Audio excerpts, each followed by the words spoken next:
दोस्तों, सुंदरकांड कथा में गोस्वामी तुलसीदास जी ने प्रभु श्री राम के परम प्रिय भक्त हनुमान की लीलाओं का विशद वर्णन किया है। सुंदरकांड में बताया है कि किस प्रकार हनुमान जी श्री राम का संदेश लेकर लंका में सीता माता को खोजने निकल पड़े और किस प्रकार हनुमान जी ने अपनी बुद्धि और अपने शौर्य का प्रदर्शन किया। जामवंत जी के सुंदर वचन हनुमान जी के हृदय को बहुत प्रिय लगे और हनुमान जी बोले, आप लोग दुख को छोड़कर यहाँ कंदमूल फल खाकर मेरी प्रतीक्षा करें, तब तक मैं सीता माता जी को अवश्य खोज लूँगा, मुझे पूर्ण विश्वास है। समुद्र के तट पर एक बहुत ही सुंदर पर्वत था। हनुमान जी उस पर्वत पर चढ़ गए और श्री राम को याद करते हुए वहाँ से कूद गए। हनुमान जी के जाने से वह पर्वत पाताल में धंस गया। समुद्र ने मैनाक पर्वत को कहा, तुम हनुमान की थकावट दूर करने वाला बन जाओ और उन्हें अपने ऊपर विश्राम करने दो। लेकिन हनुमान जी ने कहा, जब तक मैं प्रभु श्री राम का काम पूरा नहीं कर लेता तब तक मुझे विश्राम कहाँ। वहीं स्वर्ग लोक के सारे देवताओं ने हनुमान जी को देखा और उनकी परीक्षा लेने के लिए सोचा, तो देवताओं ने सुरसा नामक एक राक्षस को भेजा। सुरसा हनुमान जी के सामने प्रकट हुई और उन्हें खाने के लिए लपकी। तब हनुमान जी ने सुरसा से कहा, माता, मैं एक बार राम जी का कार्य कर लूं और उन्हें सीता माता की खबर दे दूं तो मैं आपके मुंह में स्वतः ही प्रवेश कर लूँगा और आप मुझे खा लेना। लेकिन सुरसा ने एक न सुनी। जब हनुमान जी को खाने के लिए आगे बढ़ी तो हनुमान जी ने भी अपना आकार बड़ा कर लिया। सुरसा और हनुमान जी अपना आकार बड़ा करते रहे। फिर सुरसा ने अपना आकार सरयोजन जीतन किया तो हनुमान जी ने अपना आकार छोटा कर उनके मुख में प्रवेश कर तुरंत वापस आ गए। माता सुरसा ने कहा, मैं तुम्हारे बल और बुद्धि का भेद पा लिया है। जिसके लिए देवताओं ने मुझे भेजा था, मेरा वो काम पूरा हो गया। मैं तुम्हें आशीर्वाद देती हूँ कि राम जी का कार्य तुम अवश्य पूरा करोगे। इसी प्रकार सारे परीक्षाओं को पार कर हनुमान जी समुद्र तट को पार करके लंका नगरी में पहुँच गए। श्री राम का नाम लेकर हनुमान जी लंका में प्रवेश कर गए। उसी समय एक लंकिनी नाम की राक्षसी ने हनुमान जी को देख लिया और उसको रोकते हुए बोली, तुम मुझसे बिना पूछे कहाँ जा रहे हो? यहाँ जितने भी लोग आते हैं मुझसे पूछते हैं और वे मेरा भोजन बन जाते हैं। ऐसा सुनकर हनुमान जी ने उसे एक घूसा मार दिया। वो राक्षसी पृथ्वी पर गिर गई। तब लंकिनी खून से लथपथ होकर उठी और हाथ जोड़कर बोली कि जब ब्रह्मा जी ने रावण को वरदान दिया था तब जाते हुए उन्होंने मुझसे कहा था कि जब तुम एक वानर के हाथों मारी जाओगी तब जान लेना राक्षसों का अंतिम समय आ गया। मेरे बड़े पुण्य कि मुझे आपके दर्शन हुए, श्री राम के दूत के दर्शन हुए। इसके पश्चात हनुमान जी अपना आकार छोटा करके लंका में प्रवेश कर लिया और सारे कक्ष को छानना शुरू कर दिया। रावण को सोते हुए देखा, सबको देखा, लेकिन माता सीता जी उनको नहीं मिली। तभी वहाँ उन्हें एक सुंदर सा महल दिखाई दिया जिसमें राम का मंदिर था। वह श्री राम के धनुष चिन्हों से सुशोभित था। तुलसी के पेड़ को देखकर हनुमान जी बहुत प्रसन्न हुए।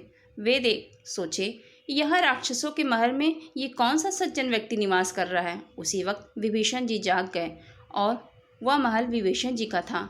उन्होंने राम नाम का स्मरण करना शुरू कर दिया। हनुमान जी उससे प्रसन्न होकर उनसे कहा, आप अपना परिचय दीजिए। अंत में हनुमान जी ने विभीषण को पहचान लिया और हनुमान ने विभीषण को अपनी व्यथा बताई कि वे सीता माता की खोज में आए हैं। तो विभीषण ने हनुमान को सीता जी के बारे में सारी बातें बता दी। उन्होंने कहा, सीता माता कैसे निवास कर रही हैं इन राक्षसों की नगरी में। उन्होंने बताया, सीता माता अशोक वाटिका में रह रही हैं। तो हनुमान जी विभीषण से विदा लेकर अशोक वाटिका की ओर निकल पड़े। अशोक वाटिका में उन्होंने सीता माता को देखा और मन ही मन उनको प्रणाम किया। उन्होंने सीता माता की दशा को देखा, बहुत दुखी हुए। सीता माता दिन रात श्री राम जी का स्मरण करती रहती थीं और रात्रि के चारों पहर बैठे बैठे ही बिता देती थीं। इतने में ही रावण सज धज कर वहाँ अनेक स्त्रियों के साथ आया और सीता को समझाने लगा कि मैं तुम्हें इन सारी रानियों की दासी बना दूंगा, तुम एक बार मेरी ओर देखो तो सही। रावण के ऐसे वचन सुनकर सीता जी श्री राम को स्मरण करते हुए बोली, मैं सिर्फ रामचरण की ही हूँ, किसी दूसरे की ओर कभी नहीं देखूंगी। अरे पापी, तूने मुझे अकेला देखकर हर लिया है। हे निर्लज, तुझे इतनी भी लज्जा नहीं आई? इतने में रावण ने कहा, एक माह में अगर सीता नहीं मानी तो मैं इसे तलवार से मार डालूंगा। ऐसा कहकर रावण वहाँ से चला गया। वहाँ की राक्षसी सीता माता को डराने लगी और उन राक्षसियों में एक त्रिजटा नाम की राक्षसी भी थी जो मन ही मन श्री राम की भक्ति किया करती थी। वे सभी राक्षसियों से कहती थी, सीता माता की सेवा करके अपना कल्याण कर लो। उसने अपने स्वप्न में एक वानर को लंका में आग लगाते हुए देखा था और रावण को यमलोक तथा विभीषण को राजा बनते देखा था। इसके बाद सारे वानर में श्री राम जी की दुहाई फिर गई। यह सारी चीज़ें हनुमान जी देख रहे थे। दुख के कारण हनुमान जी ने श्री राम जी की अंगूठी सीता माता की ओर फेंक दिया। सीता जी ने खुश होकर उसे अपने हाथ में ले लिया। राम नाम से अंकित वो अंगूठी बहुत ही सुशोभायमान हो रही थी, परंतु अंगूठी को देखकर सीता जी के मन में अनेकों विचार उत्पन्न हो गए। उसी समय हनुमान जी ने राम नाम का पाठ चालू कर दिया और उनके मुख से मधुरवाणी निकल रही थी। तब अचानक बजरंग बली उनके सामने प्रकट हुए। उन्हें देखकर सीता जी मुंह फेर ली। तब हनुमान जी ने कहा, हे माता, मैं श्री राम जी का दूत हूँ। यह अंगूठी मैं ही लाया हूँ। श्री राम जी ने आपके लिए यह निशानी भेजी है। हनुमान जी ने माता सीता से कहा, हे माँ, आप धैर्य रखो, श्री राम जी आपको छुड़ाने जरूर आएंगे। चाहूँ तो मैं भी आपको यहाँ से ले आऊँ, लेकिन राम जी ने मुझे इसकी आज्ञा नहीं दी है। कुछ दिन आप धीरज रखो। राम जी यहाँ वानरों के साथ आएंगे और सभी राक्षसों को मार गिराएंगे। तब माता सीता जी को तसल्ली हुई।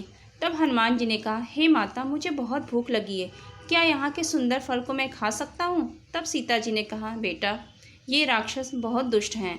तब हनुमान जी ने कहा, माता, अगर आपकी आज्ञा हो तो मुझे इन सब का कोई भय नहीं है। तब माता सीता की आज्ञा पाकर हनुमान जी फल खाने उस वन में घुस गए।